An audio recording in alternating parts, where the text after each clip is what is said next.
Hello everyone and welcome back to my The Young and Restless 24 YouTube channel. I hope you guys are having a wonderful day. Before we start, please hit the subscribe button and give this video a thumbs up. Audra wanders into Crimson Lights and is startled to spot Holden sitting and belting a coffee. He was hoping he'd get to see her again. She tries to rebuff him, but he pleads for a nanosecond. He hasn't been suitable to stop allowing of her since he got to city. She suggests he get a hobby horse or some other woman to smile at. The history is in the rear view, she insists. Once she gets a coffee and joins him, she says he's making himself a problem. Audra is thankful that he helped work on Damien but reminds Holden he should be back on the seacoast. In case he needs a memorial, she formerly has a brilliant and successful man, so he can keep his passions to himself. Holden reminds her that they were formerly close musketeers. Not that close, she adds. He claims he forgot about her, but now they've been thrown back together. It's wild. A coexistence is Aunt Fortune, she points out. Holden demurs that he wants nothing from her. He can't force her to be his friend, but his master is going to be spending time in Genoa City, so he'll be there, too. That means he'll be stuck working from his phone all day unless he has a friend to hang out with. Holden is surprised when she explains that she told Nate about their history. With all that's going on in Nate's life, this slightly registered. She reminds Holden that he should be prioritizing Damien right now too. What's he? Your friend, your master? She asks. They talk about how messy it can be to be on the payroll of a friend. He was musketeers with Damien first. She fishes for details, but he says they will have to stay. After assuring her that he and his friend trust each other, he adds that he's more master than friend at the moment. She thinks it's ridiculous how cagey he's about this. Although he wouldn't admit to being hysterical of him, he'll concede that Damien has a temper like a cornered mountain captain when effects don't go his way. On the yard, Kyle looks at his phone until his mama arrives, buzzing with the rearmost news on the emendations at the Abbott mansion. They joke about Jack having fear attacks and Kyle tells her how important Harrison is looking forward to having his old space back. Diane is sure that her son would like some alone time with Claire. He admits that's been rare, commodity that would exhilaration Victor. She asks if there's some reason he hasn't asked her and Jack to babysit. He assures her there's no rebuff, it just no way passed to him. Diane reminds him they used to look after him all the time and they can do it again any time. Diane urges him to have a date with his gal. Kyle admits he was supposed to have one. She pushes him to do it and also returns to gabbing about the emendations. Her desire is to make it a home Jack will love while embracing the future as well as the history. Kyle wonders what this means for her. Explaining how unattractive effects got with Jack's siblings during their fake bifurcation, Diane admits she'd like the addition to be a peace immolation. She'd also like to see a little of herself reflected in the house so she can feel included. Her son reminds her that it's formerly her home and family. That his pater. Siblings inked off on the recovery must be a peace immolation too. Kyle can't stay to see it. Claire arrives at the new estate and gives her forefather a peck on the impertinence. He goes on about how her grandmother is always singing her praises. Sitting down, she asks straight out, is there a chance you're prompting Summer to reconnect with Kyle? Victor assumes she thinks he wants Kyle to be with one granddaughter over the other, but clarifies that's not the case. She knows he didn't have an issue with Kyle and Summer in the history. Her forefather doesn't want Kyle with anyone in his family.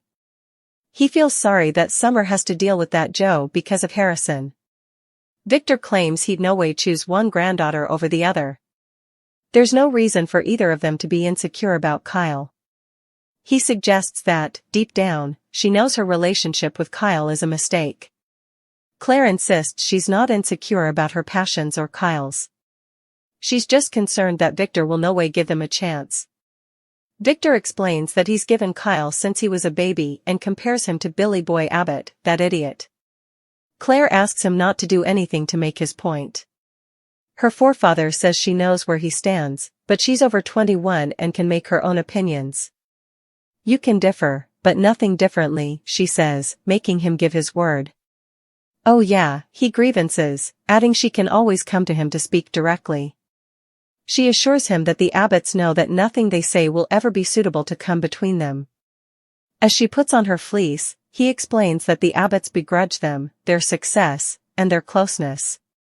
That's been the case ever since Jack came the head of the family. Telling her to flash back that, he hugs her. Detracted, Summer bumps into Jack at society. She apologizes for being preoccupied and he asks if she's heard any further from her mama. Summer fills him in on Phyllis and Sharon's exposure and adds she's relieved that Chance is now looking into it. She lets it slip that she and the operative are on a break that may be endless. Jack hopes she's not feeling alone. She explains that Kyle has been helpful in that respect. I'm really glad we're reconnecting that way, she says, which raises some questions for Jack. She makes it clear that she's only talking about them being a platoon for Harrison. She'll always watch about her partner and thinks it's important their son sees that. Jack is sure he does. Harrison is a confident and loving boy thanks to them. Summer is glad they can talk like this and reminds him they were clicked indeed before her bond with Kyle began. It started the day she was born and that's why she's happy they're all back to their old characters. They sit on the settee and talk about Harrison's new bedtime routines. It all sounds delightful to Jack. Summer says that Kyle has let go of the wrathfulness and pressure since he made peace with him. She can see how important he loves his parents, indeed when he see and express it. They bandy the trouble Victor still poses before getting back to recalling her being in Memorial Abbott and him being her Uncle Jack. Summer assures him she'd no way side with Victor against him. The feud has to end. The study of Harrison getting in the middle of it's awful. He promises that will no way be. Jack will concede that Victor presumably adores Harrison too, but it's not out of character for him to use his favored bones. She agrees that he would end hurt her son designedly. Harrison's happiness and safety are the most important effects in the world to her and Kyle. She feels their son can smell they're unified again. Utmost of the credit for that goes to Claire going back to work for Nikki. That might have been the stylish thing to ever be to our family, she says. Jack looks surprised to hear this. She tells him that she and Kyle are in sync about her forefather. They've the kind of history where nothing can come between them. Knowing that we've your support means everything to me, she adds. Nate and Damien sit down to lunch at the athletic club and bandy the stopgap that has returned to Amy's eyes. Nate assures him that the oncologist he's set her up with is the stylish. When Damien says he's thankful that he made this be, Nate takes that to indicate he's inching near to forgiving her.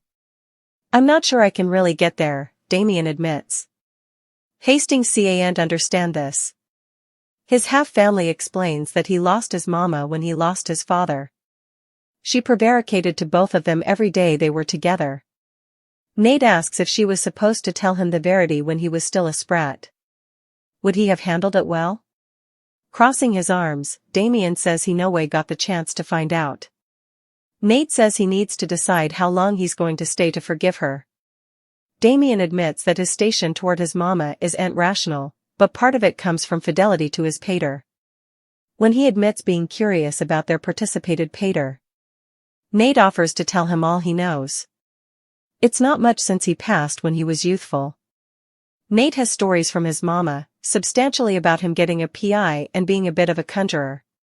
They chortle about that and Nate says their pater wasn't easy, which meant there was a lot of drama before he passed. He believes Amy when she says their pater had no idea he'd another son. Damien says they've losing their fathers in common. Nate adds that it leaves a lot of questions that will no way be answered, no matter how important you need them to be. Paying the bill, they hope they can do this again. Nate spots Holden walking in with Audra. They stand up and Nate introduces his half-family to Audra. Damien aloud. Holden was supposed to be on a flight. Audra explains that they came in to snare a bite since he hates airplane food. She asks about the meeting with the oncologist and is pleased to hear that Amy has gone to Chicago with the Croker to run some tests. Getting edgy, Damien says he needs to go and draws Holden into the foyer. What the hell are you doing? Damien demands, reminding him that they aren't in this city to play. He's supposed to be in LA doing in-person conversations rather than chasing after his partner, who's now easily involved with Nate. When Holden brings up Lily, Damien gets worried and orders him to stay down from Audra and do the job he's paid for. Back at their table, Audra promises not to distract Nate while he has effects on his plate. He notices she's in a good mood and she claims that's just because she got to see him. When he gets a business call, he steps down to take it. Holden returns, apologizing and explaining he has business he needs to get on right down. Brooding, he asks her to lunch when he gets back. Reluctantly, she says he can call her. Nate returns as Holden gets up, declaring he has an airplane to catch. Effects are off Fettel as he exits. Looking down at her, Nate asks Audra what's really going on. Back on the Crimson Lights yard, Kyle calls Claire to ask if she's made plans for the evening because he wants her all to himself. As he explains that his pater and Dee Dee will be taking Harrison, Summer arrives and eavesdrops on him. Claire can't stay for their date. Diane joins Jack at society. After planting a kiss on him, she tells him the progress at the house is excellent. She adds they'd big plans for the night and they do involve a trip to the cabin. They're looking after Harrison. That wasn't what he was awaiting, but it sounds great. She explains that Kyle and Claire demanded some time to themselves. He's sure that's not commodity everyone will be happy about. Diane is surprised that he's talking about Summer.